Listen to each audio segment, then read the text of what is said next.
এবার বলবেন আমাদের পার্টি রাজ্য কমিটির অন্যতম সদস্য, আমাদের সকলের প্রিয় নেতা কমরেড শতরূপ ঘোষ।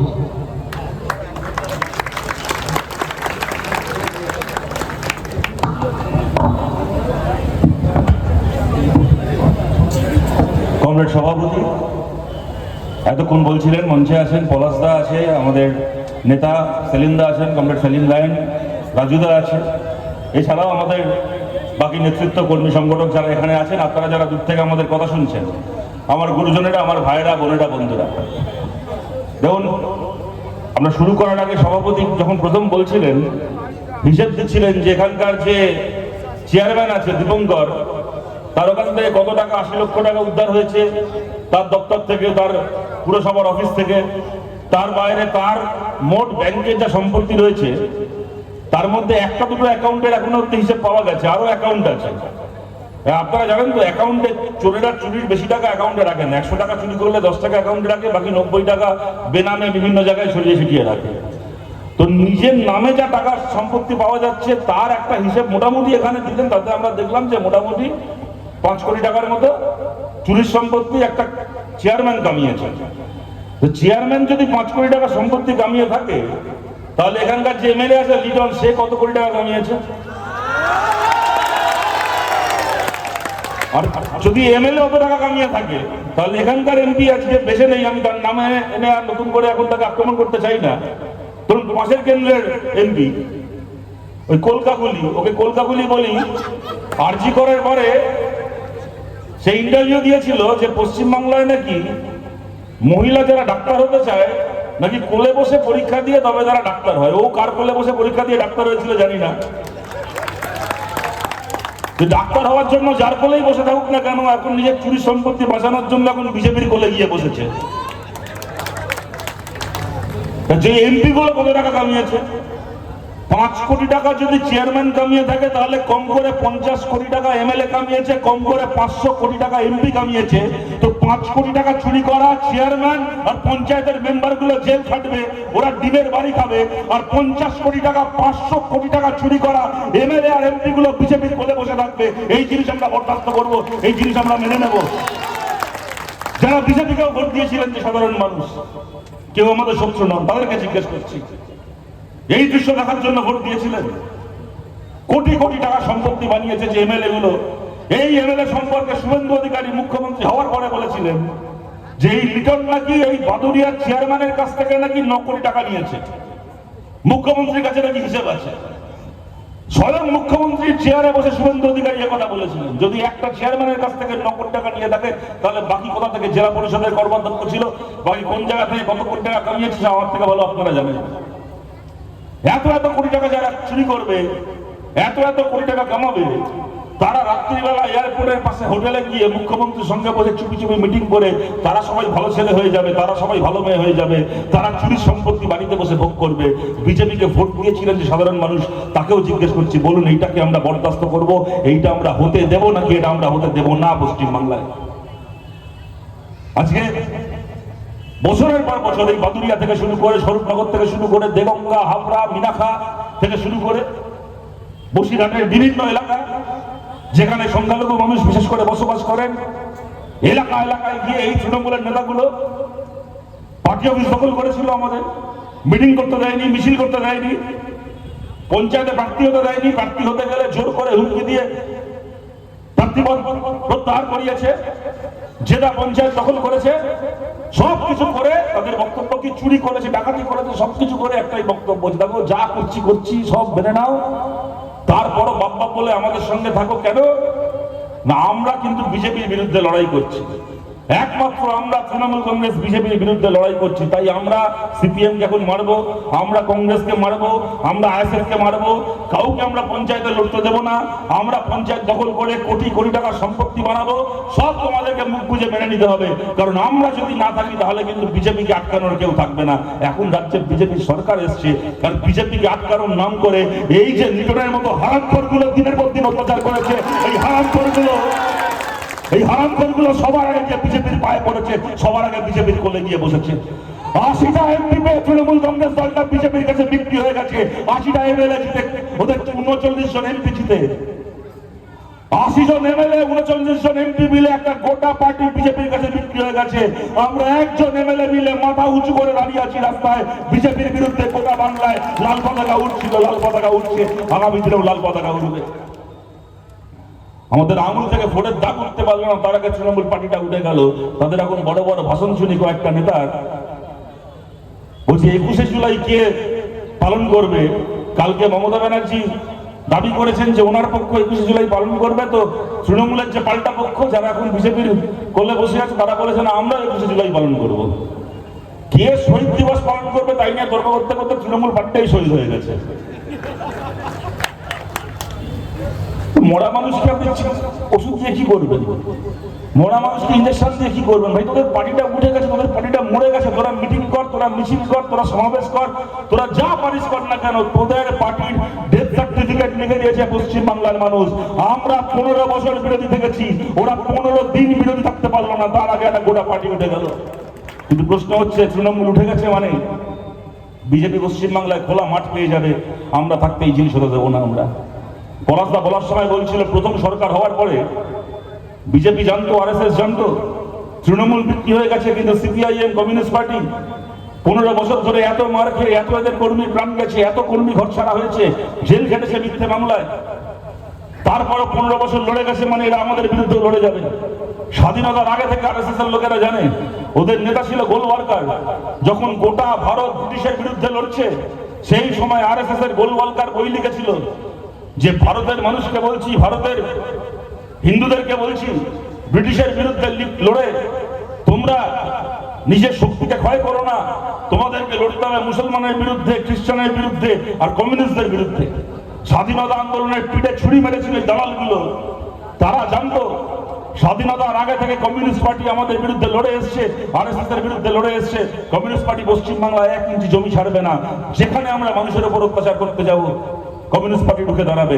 ওরা জানতো বলে কি করলো, ভোটের পরে ভাঙার জন্য প্রথম বুলডোজার নিয়ে গেল গোটা পশ্চিমবাংলার মধ্যে বেছে বেছে তপসিয়ায়, এমন একটা পাড়া, এমন একটা এলাকা যেখানে 100 জনের মধ্যে 99 জন মানুষ ধর্মে মুসলমান, সংখ্যালঘু মানুষ। ওরা জানতো যেখানে যাবো বুলডোজার নিয়ে বাড়ি ভাঙতে, যেখানে যাবো বুলডোজার নিয়ে লোকের দোকান ভাঙতে, আর কেউ থাকবে না থাক, সিপিআইএম থাকবে, কমিউনিস্ট পার্টি থাকবে। আর যেই কমিউনিস্ট পার্টি ছুটে গেল, সিপিআইএম ছুটে গেল সেখানে বুলডোজার আটকাতে, গোটা বাংলা জুড়ে প্রচার করলো যে সিপিআইএম মুসলমানের পার্টি, মুসলমানের হয়ে দালালি করছে, তাই বুলডোজার আটকাতে গেছে সিপিআইএম। গোটা বাংলা জুড়ে প্রচার করলো, ফেসবুক থেকে শুরু করে সর্বত্র একটা প্রচার করলো। কয়েক দিনের মধ্যে গোটা বাংলার মানুষ দেখলো। প্রশ্ন এখানে হিন্দু মুসলমানের নয়, যে বুলডোজার নিয়ে ওরা তপসিয়ায় গরিব মানুষের দোকান ভেঙেছিল, সেই বুলডোজার নিয়ে ওরা হাবড়ায় হিন্দু মানুষের ঘর ভাঙলো, হিন্দু মানুষের দোকান ভাঙলো। ওই এক বুলডোজার দিয়ে, বিজেপির বুলডোজার, সে হিন্দুও চেনে না, মুসলমানও চেনে না, গরিব মানুষের ঘর, গরিব মানুষের দোকান, সে হিন্দু হোক মুসলমান হোক, বুলডোজার দিয়ে ভাঙতে গেছে গোটা পশ্চিমবাংলায়। ভোটের আগে এলাকায় এলাকায় গিয়ে দেওয়াল লিখেছিল কি না, বলে জন্ম যখন হিন্দু কুলে ভোট দেবো পদ্ম ফুল। তুমি হিন্দু মানে কোনো কিছু দেখবে না, হিন্দু মানে পদ্ম ফুলে ভোট দেবে। হিন্দু হিন্দু ভাই ভাই, আমরা বিজেপি হিন্দুর পার্টি, জন্ম যখন হিন্দু কুলে ভোট দেবো পদ্ম ফুলে। ভোটের আগে যারা ছিল হিন্দু, ভোটের পরে তারা হয়ে গেল বেআইনি দখলদার। ভোটের আগে যে লোকটার বাড়িতে গিয়ে হিন্দু বলে তার ভোট চেয়ে এসছে, ভোটের পরে তার বাড়িতে পুরসভা থেকে নোটিশ দিয়ে বলছে তুমি হিন্দু হও মুসলমান হও আমার দেখার দরকার নেই, ভোটের আগে তুমি হিন্দু ছিলে, ভোট হয়ে গেছে এখন তুমি অবৈধ দখলদার, তোমার বাড়িটাকে, তোমার দোকানটাকে আমরা ভাঙবো। তো যেখানে যেখানে ওরা এই কাজ করতে গেছে, সমস্ত জায়গায়, একটা জায়গায় ফাঁকা ময়দান পাইনি, প্রত্যেকটা জায়গায় আর কেউ থাকেনি। আমরা ছিলাম, কমিউনিস্ট পার্টি ছিল লাল পতাকা নিয়ে, ওদের বুলডোজারের সামনে বুক চিতিয়ে আমাদের কমরেডরা দাঁড়িয়েছে। সব জায়গায় আটকাতে পেরেছি এমন নয়, অনেক জায়গায় আটকাতে পেরেছি, অনেক জায়গায় আটকাতে পারিনি, কিন্তু একটা জায়গাতে আমরা ফাঁকা মাঠ ছাড়িনি। আগামী দিনেও একটা জায়গাতে ফাঁকা মাঠ ছাড়বো না। খালি আমাদের এইটুকু বলার, আমরা চাই কি না চাই, বিজেপি ক্ষমতা এসছে, 2031-এর আগে পশ্চিমবাংলার সরকার পাল্টাবে না, 2029-এর আগে ভারত সরকার পাল্টাবে না। কিন্তু সামনের 3টে বছর আদালতে যা লড়াই হচ্ছে, যা মামলা মোকদ্দমা হচ্ছে, বিকাশ ভট্টাচার্য আমার একটু পরে আসবেন, বলবেন সেই সব বিষয় নিয়ে। আদালতের লড়াই আমরা লড়ছি, আমরা লড়বো, কিন্তু শুধুমাত্র আদালতের লড়াই দিয়ে এদেরকে আটকানো যাবে না।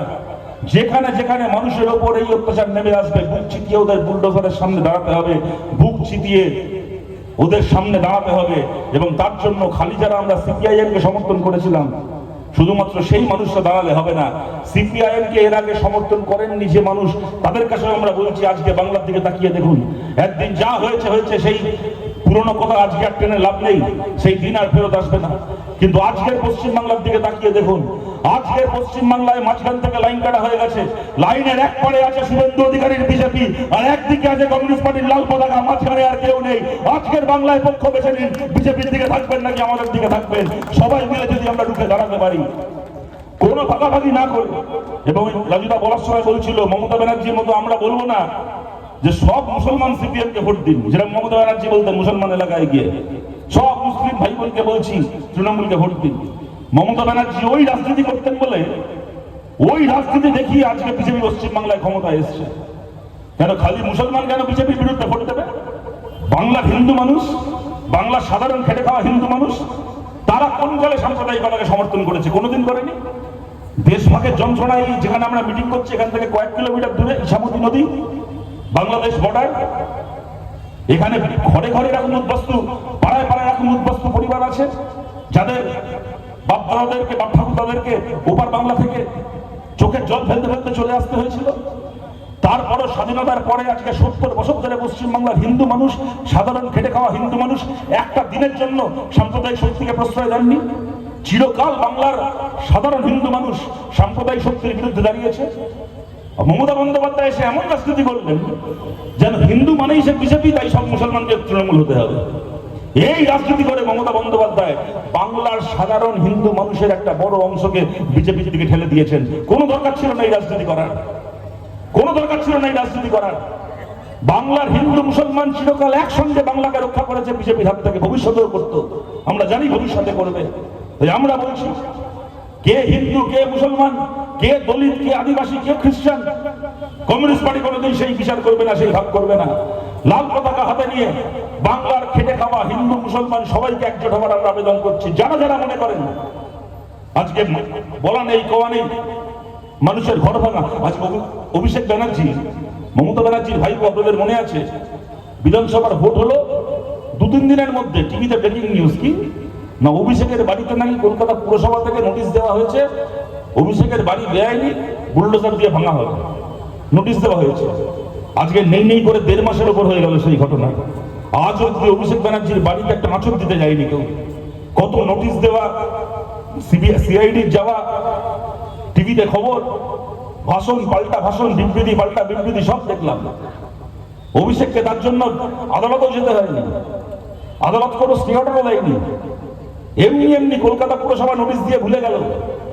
আজ অব্দি অভিষেক ব্যানার্জির বাড়িতে একটা লোক 1.5 মাস হয়ে গেল একটা আঁচড় কাটতে দেয়নি, আঁচড় কাটতে চাইনি। আর আজকে হাবড়া থেকে শুরু করে, যাদবপুর থেকে শুরু করে, কোচবিহার থেকে শুরু করে, আলিপুরদুয়ার থেকে শুরু করে, বর্ধমান থেকে শুরু করে, সাধারণ খেটে খাওয়া গরিব মানুষ যেখানে বসবাস করেন, সেখানে নোটিশ না দিয়ে বাড়ি ভেঙে দিচ্ছে, নোটিশ দিয়ে 48 ঘন্টার মধ্যে বাড়ি ভেঙে দিচ্ছে। শুক্রবার রাত্রিবেলা নোটিশ দিয়ে আসছে, জানে শনি রোববার কোর্ট বন্ধ থাকবে। শুক্রবার রাত্রিবেলা নোটিশ দিয়ে রোববার রাত্রিবেলা ভাঙচুর করে দিচ্ছে, লোকগুলোকে কোর্টে যাওয়ার পর্যন্ত সময় দিচ্ছে না। চোখের সামনে এগুলো দেখে আমাদের বুঝতে অসুবিধা হচ্ছে যে এই বুলডোজার কোনোদিন অভিষেকের বাড়িতে চলবে না, এই বুলডোজার কোনোদিন মমতার বাড়িতে চলবে না, এই বুলডোজার চলবে হিন্দু হোক, মুসলমান হোক, গরিবের উপর দিয়ে। যদি আপনি মনে করেন যে এটা অন্যায়, এটাকে রুখে দাঁড়াতে হবে এর বিরুদ্ধে, তাহলে আমরা খুশি হতাম। আর 5টা দলের সঙ্গে আমাদের যা লড়াই থাক না কেন, যদি এই প্রশ্নে সবাই রাস্তায় থাকতো আমরা খুশি হতাম। আমরা চাই, আমরা আশা করি আগামী দিনে যেন বাকি দলও রাস্তায় দাঁড়ায়, আমরা খুশি হবো তা দেখলে। কিন্তু আজকের তারিখে আমরা দাঁড়িয়ে আছি, কমিউনিস্ট পার্টি রাস্তায় দাঁড়িয়ে আছে। যদি আপনারা মনে করেন যে এই লড়াই ন্যায্য লড়াই, তাহলে এই মিছিল আমাদের পাশে এসে দাঁড়ান, এই লড়াই আমাদের পাশে এসে দাঁড়ান। আমরা 5 জন 10 জন মিলে বুলডোজার আটকাতে পারবো না, কিন্তু 500 জন, 5000, 5 লক্ষ মানুষ মিলে এই বুলডোজারকে আমরা আটকাতে পারবো। শুভেন্দু অধিকারী সরকারের এই সরকারি এই হুকুম জারিকে আমরা বন্ধ করতে পারবো পশ্চিমবাংলা, যদি আপনারা আমাদের পাশে থাকেন।